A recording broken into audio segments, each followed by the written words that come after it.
Hello students, आज हम लोग रीजनिंग का कुछ क्वेश्चंस देखते हैं। सब अलग अलग टाइप का क्वेश्चन है, तो शायद वो आपको इस तरह के क्वेश्चंस को सॉल्व करने में मदद करे। इस तरह के क्वेश्चंस नेट में भी आता है। पहला क्वेश्चन है कि right the next number of the series, और ये सीरीज इस तरह से दिया है 5, 6, 7, 8, 10, 11 and 14, and you have to write next number. So it is question mark is here. So what we are seeing? We are seeing that there is difference. एक एक का अंतर है, 5, 6, 7, 8, यहाँ तक एक एक का अंतर है। फिर 2 हो जा रहा है, फिर 1 हो रहा है, फिर 3 हो रहा है। तो इसका अगला सीरीज लाने के लिए हमें क्या करना होगा? ऐसे देखने से तो नहीं पता चल रहा है कि ये तो एक एक का अंतर है। फिर यहाँ 2 हो जा रहा है, फिर यहाँ 1 हो रहा है, फिर यहाँ 3 हो रहा है। तो ये हमारा पर्पस सॉल्व नहीं कर रहा है, इससे हमें कोई क्लू नहीं मिल रहा है। तो हम क्या करेंगे, एक को छोड़कर एक बीच करके देखते हैं। तो ये 5, 7, 2 का अंतर है ना, 7 से फिर 10, 3 का अंतर, और 10 से फिर 14, 3 का अंतर। ठीक है, तो ये हो गया यहाँ हमारा 2, यहाँ हो गया 3, और यहाँ हो गया 4, 10 से 14। और इधर अब हम देखते हैं 6 से 2, यहाँ 2 का अंतर, फिर 8 से 11, 3 का अंतर, फिर 11 से अब हमें क्या करना है, 11 से अगला लाना है, तो 4 का अंतर हमें लाना होगा। तो 4 का अंतर लाने के लिए क्या करना होगा, ये 2, 3, 4। ठीक है, तो अगला हमारा जो आएगा 6, 2, 8, 8, 3, 11, और फिर हमारा ये 4 का अंतर जा रहा है। तो 11 से 4 जब हम जोड़ेंगे तो हमारा ये नेक्स्ट नंबर आएगा 15। ओके, सो हमारा आंसर का नंबर होगा 15, जो कि ए है, इसलिए इसका आंसर होगा ए। क्लियर है? अब हम दूसरा क्वेश्चन देखते हैं। दूसरा क्वेश्चन में क्या है कि father is written as FBTIES, then write the code of sister. Okay, तो हम देख रहे हैं, कैसे देख रहे हैं, फादर इसमें देखेंगे तो दोनों सेम है, पहला लेटर दोनों का सेम है। ठीक है, दूसरा क्या है, ए के बाद का लेटर है बी, है ना, ए के बाद का बी। फिर क्या है, टी जस का तस है, टी जस का तस है, ये टी जस का तस है। फिर एच के बाद लिखा है, तो एच के बाद क्या होता है, आई, तो एच के बाद का लेटर डाला है यहाँ, इधर से करते इसको, आई, एच के बाद। फिर ई जस का तस है, फिर आर के बाद का लेटर एस है, ई जस का तस है। तो हमें भी यही करना है, सिस्टर में भी यही करना है। पहला लेटर क्या होगा, एस, दूसरा क्या है, आई है, और आई यहाँ ए है, ए के बाद का बी, तो आई के बाद क्या होगा, जे, तो यहाँ पर हमारा हो जाएगा जे। फिर एस जस का तस, फिर एस जस का तस, और टी के बाद क्या होगा, ये टी है, तो ब्लैक से लिखें तब समझ में आएगा, नहीं तो आई का धोखा होगा। ये लेटर जो है ये टी है। ठीक है, तो टी का हम क्या लिखेंगे, देखिए चौथा लेटर जो है एच के बाद आई है, तो टी के बाद क्या मिलता है हमें, यू, तो ये यू हो गया। ठीक है, फिर ई जस का तस है, यहाँ भी ई जस का तस है, इसलिए ये ई रहेगा, ई जस का तस रहेगा, ई नहीं बदलेगा। ठीक है, अगला लेटर है आर, आर यहाँ भी आर है, आर के बाद एस, तो हमारा यहाँ भी आर के बाद यहाँ एस होगा। तो हमारा कौन सा ऑप्शन आया, ऑप्शन आया S, J, S, you, E, S. अब हमें देखना है कि ऐसा कोई ऑप्शन है क्या, हमें कोई ऐसा ऑप्शन दिया गया है जिससे हम आंसर क्लिक कर सकें। तो हमारे पास ये आंसर है, ये दिया हुआ है, तो हमारा आंसर ये हो गया।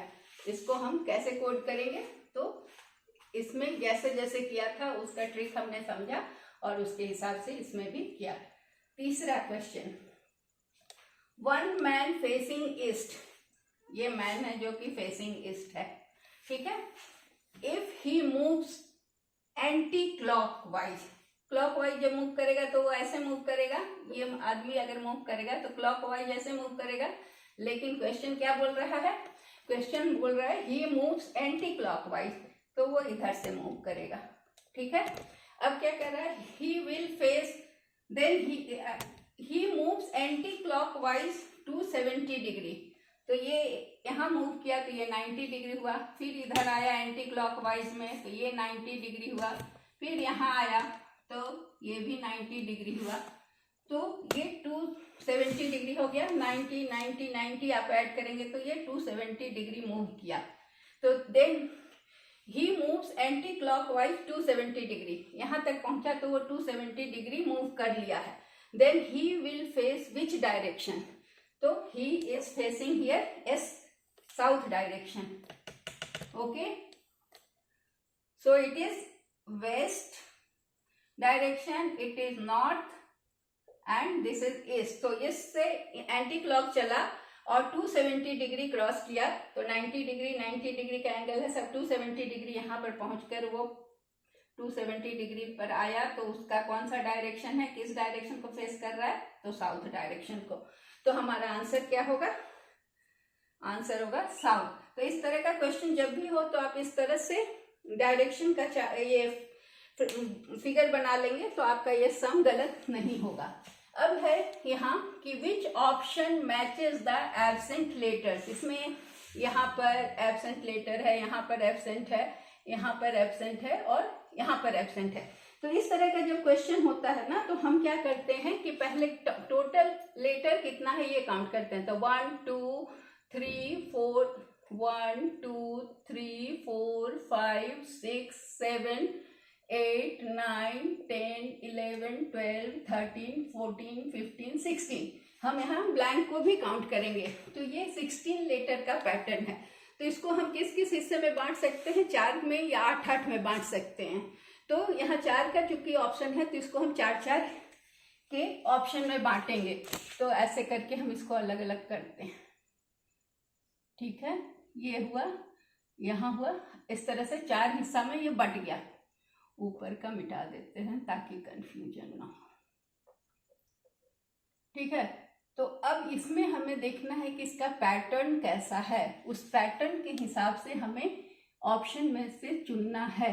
तो हम क्या देख रहे हैं, ए सी ए बी, सब में बी है सेकेंड नंबर पर, तो हमें यहाँ सेकेंड नंबर पर बी लिखेंगे। ठीक है, बी दिख रहा है या ब्लैक से कर दें, नहीं रेड से पता चलेगा। तो बी, अब यहाँ पर ए बी के बाद देखिए ए बी सी, तो यहाँ सी करेंगे, यहाँ सी लिखेंगे।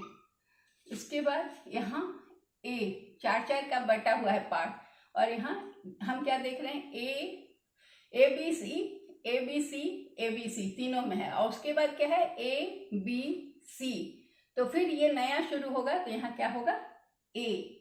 तो हमारे पास कौन सा ऑप्शन आया, ऑप्शन आया बी सी ए, ये ऑप्शन हमारा है नंबर ए, इसलिए हमारा आंसर होगा ए।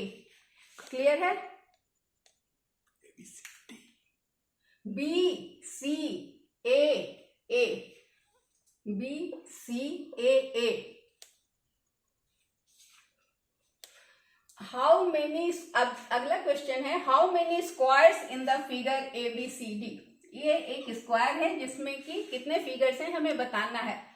तो इसका पहले ये इस तरह का क्वेश्चन दिया रहेगा, उसमें नंबर नहीं दिया रहेगा। ठीक है, इस तरह का आपको दिया है, अब बताना है कि कितने स्क्वायर्स हैं, मैंने लिख दिया है। लेकिन यहाँ पर क्या करेंगे, हम सबसे पहले रो और कॉलम का नंबर लिखेंगे। ये कॉलम हो गया, ये रो हो गया।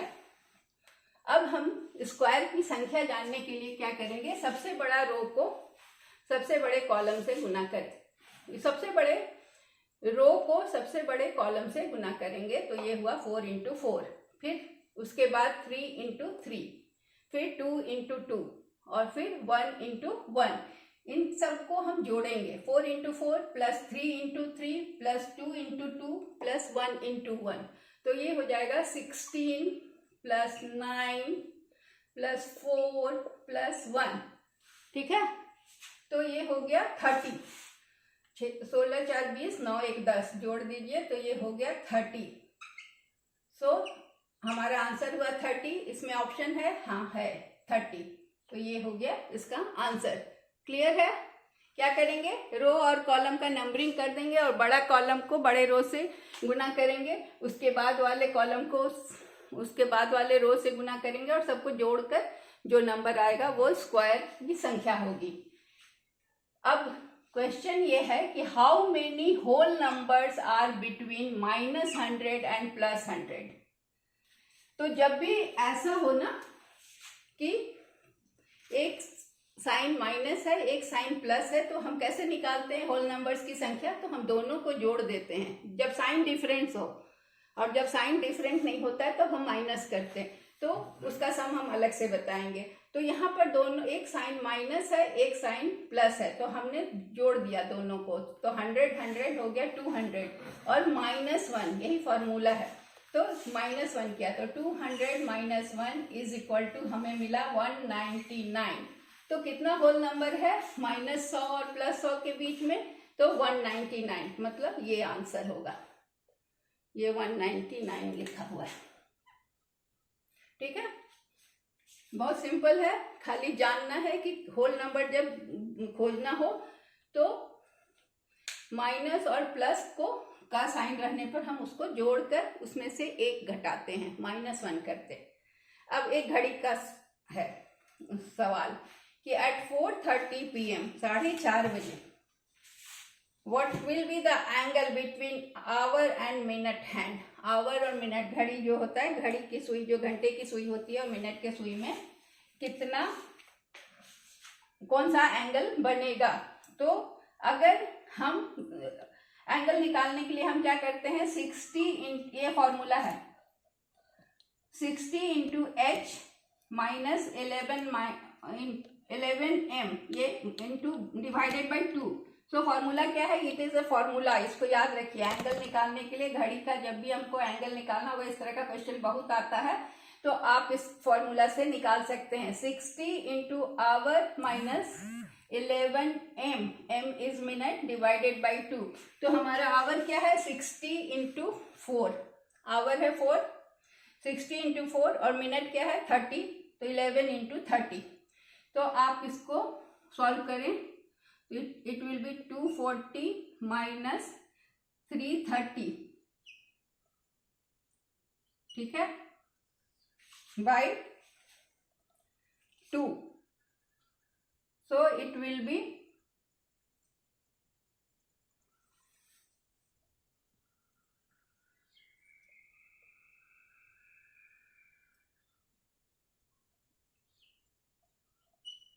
90 divided by 2, so it will be 45 degree.